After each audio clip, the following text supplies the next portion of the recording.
Senhor esteja convosco. Ele está no meio de nós. Proclamação do Evangelho de Jesus Cristo segundo Lucas. Glória a vós, Senhor. Naquele tempo, todos estavam admirados com todas as coisas que Jesus fazia. Então Jesus disse a seus discípulos: prestai bem atenção às palavras que vou dizer. O Filho do Homem vai ser entregue nas mãos dos homens. Mas os discípulos não compreendiam o que Jesus dizia. O sentido lhe ficava obscuro, de modo que não podiam entender, e eles tinham medo de fazer perguntas sobre o assunto. Palavra da salvação. Glória a vós, Senhor. Irmãos e irmãs, no início dessa Santa Missa, vimos que tinha uma intenção a respeito de um senhor que completou 90 anos de idade.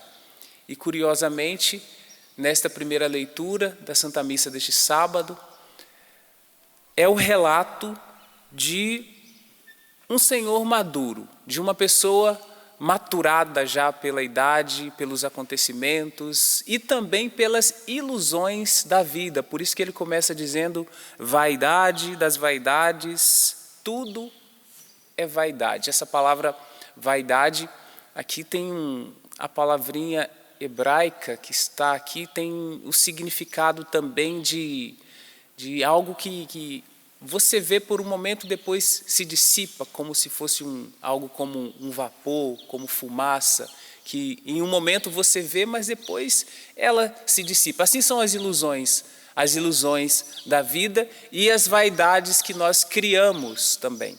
Então ele começa a dar direções para os jovens. Então, na juventude, nós devemos aprender a escolher o essencial. Nós devemos aprender a escolher tudo aquilo que diz das decisões e realidades definitivas. E as decisões e as realidades definitivas não são apenas para este mundo, mas são para a eternidade. Então, é uma pessoa que já começa a pensar nas realidades da eternidade, mas ao mesmo tempo traz alguns conflitos. E é claro, pessoas que nos acompanham ou participam aqui no santuário, que já tem maturidade suficiente, que já pode ser chamado de um ancião, claro, surgem alguns desafios. Talvez um dos mais graves, entre outros, talvez pela própria força física. O corpo não corresponde mais. Você andava rápido, agora não consegue, tem que andar com uma muleta, ou tem que andar se escorando pelas paredes, pelos bancos. Então isso já é uma humilhação também. Talvez a ilusão neste sentido foi da fonte da juventude, como se fôssemos ficar jovens para sempre. Mas qual que é a realidade? Qual que é a verdade que devemos acolher aqui? Todos passarão por isso. Nós temos exemplo eclesial. Você olha, o Papa Francisco já é um homem de idade, mas veja o Papa Bento XVI. Cada vez que você vê uma foto do Papa Bento XVI em alguma postagem, ele está mais debilitado, ele não tem mais forças físicas, mas ele conseguiu se adaptar a essa nova condição. Então nós devemos aceitar a nova condição, que é parte da vida.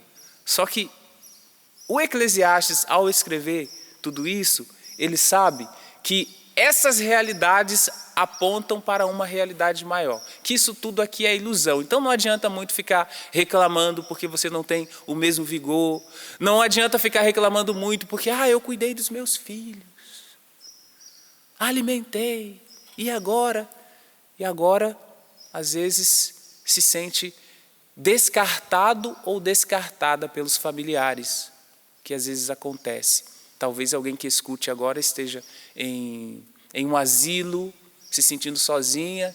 De vez em quando aparece alguém para visitar. Então é tempo de valorizar as coisas eternas. Claro, cada um fez a sua parte. A senhora fez a parte da senhora, o senhor fez a parte do senhor, educou.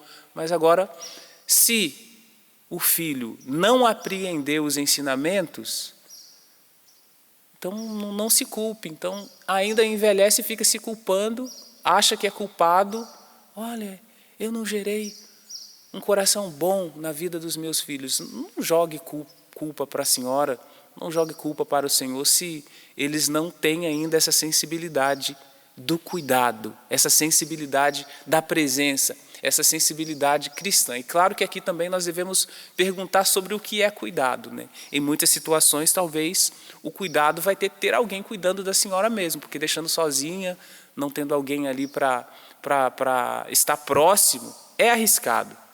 É arriscado também. Mas nós nunca devemos perder o senso cristão do cuidado que nós devemos ter com os anciãos, as anciãs, mas também aqueles que já são maduros precisam rever a consciência sobre vocês mesmos, sobre a forma de presença no mundo. Talvez até pensar como Eclesiastes seja saudável. Vaidade das vaidades, tudo é vaidade.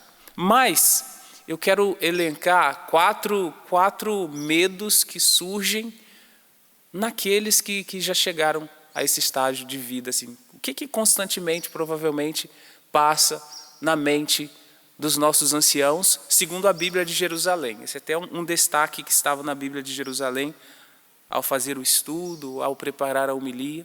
Lá estavam esses apontamentos a partir desse texto que nós escutamos. Então, uma das primeiras dificuldades, das 4 que eu vou elencar, que eu vou dizer aqui nesta homilia, a primeira dificuldade é o pavor da morte. Claro, aqueles que sentem que não se deram por inteiro, talvez não tiveram uma vida totalmente em Deus, tiveram uma vida desregrada, agora talvez achem que seja tarde demais, mas não é tarde demais. Então, existe um certo pavor com essa ideia da morte naqueles que já têm a idade avançada. E uma outra realidade é a saudade da juventude. Ai, que saudade do tempo que eu conseguia correr. Que saudade do tempo que eu subia essas escadas correndo. Que saudade do tempo que eu conseguia falar alto. Que eu conseguia saber como está a minha casa inteira. Então, fazia lá uma faxina, rodava tudo, do teto até embaixo, mas agora não consegue mais, tem que aceitar essa condição também. Passou esse tempo não existe mais. Então, pavor diante da morte, saudade da juventude. Terceira, diminuição da vitalidade,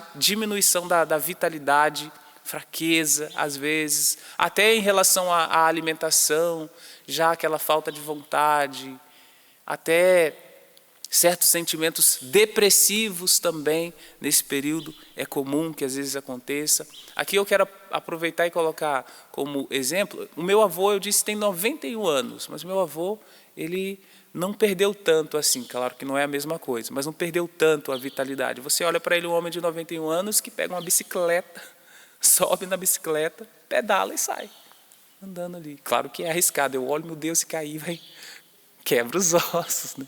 Na verdade, mas ele tem certa vitalidade, ele vai para o quintal ali, ele cuida da plantação, está sempre plantando alguma coisa, inventa alguma coisa na cerquinha lá para consertar, então tira de novo e põe de novo, mas ele tem vitalidade, é vida, trabalho, ali ele se sente útil, e de fato ele é útil ali, e precisa fazer, não pode parar, porque dizem que se parar, enferruja.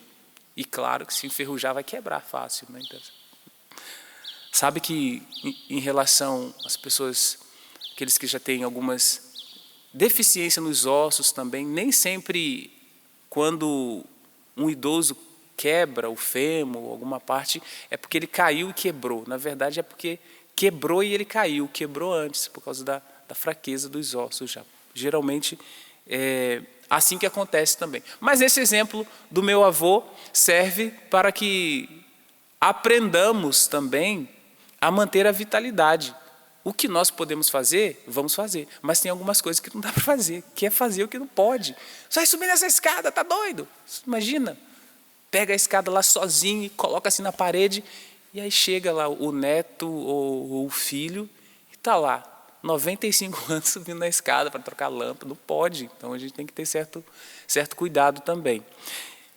Pavor diante da morte, saudade da juventude, diminuição da vitalidade e o quarto medo, que é esta expectativa do inevitável. Qual é essa expectativa do inevitável?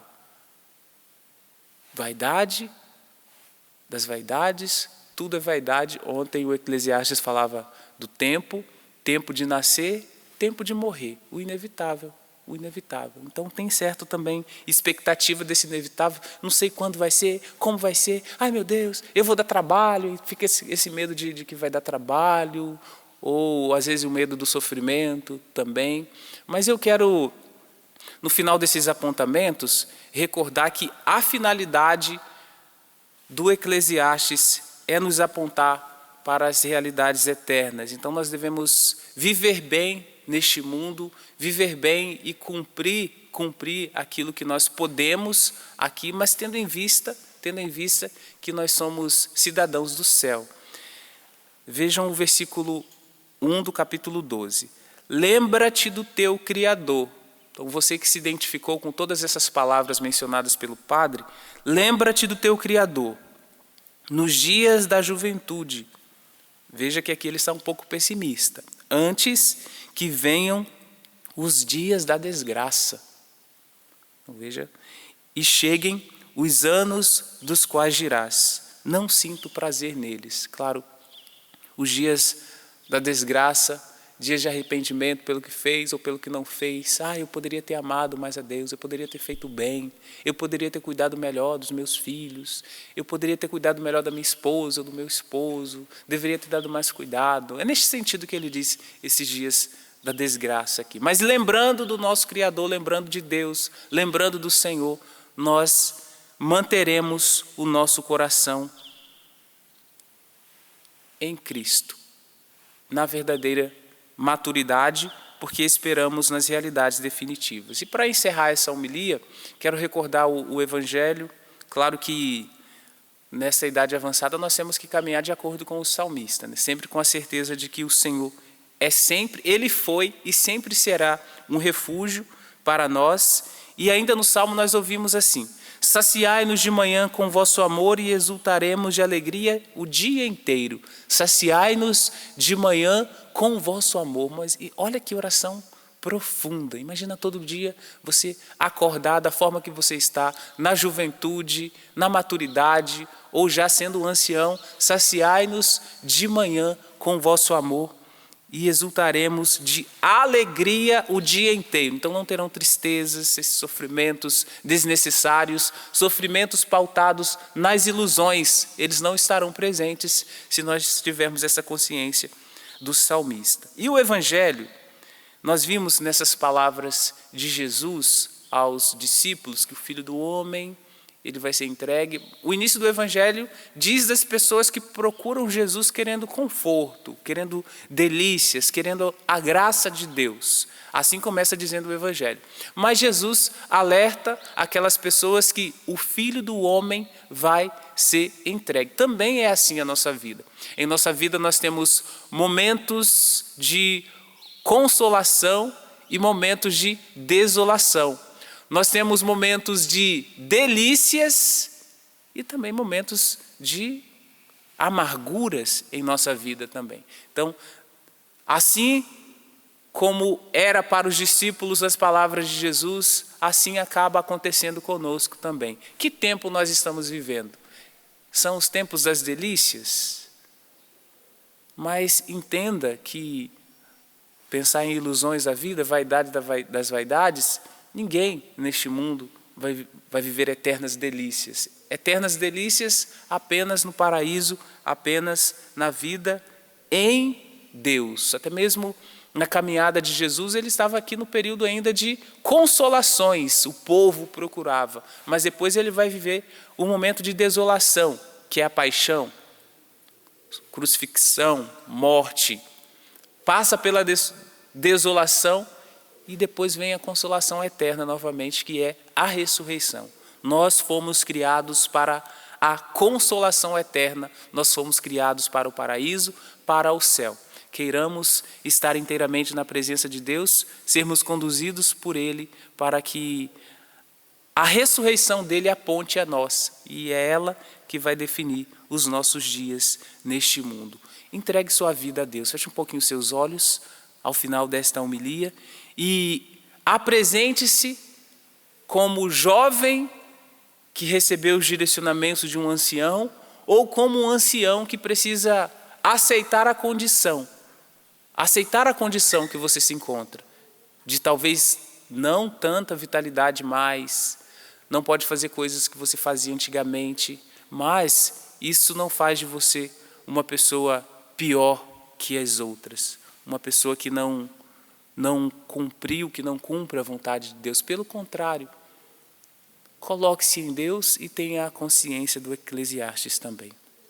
Vaidade, das vaidades, tudo é vaidade. Senhor Deus, que o Teu Espírito nos mova. Senhor Deus, que o Teu Espírito alimente o nosso interior, alimente o nosso coração, alimente os nossos pensamentos, alimente os nossos sentimentos e afetos.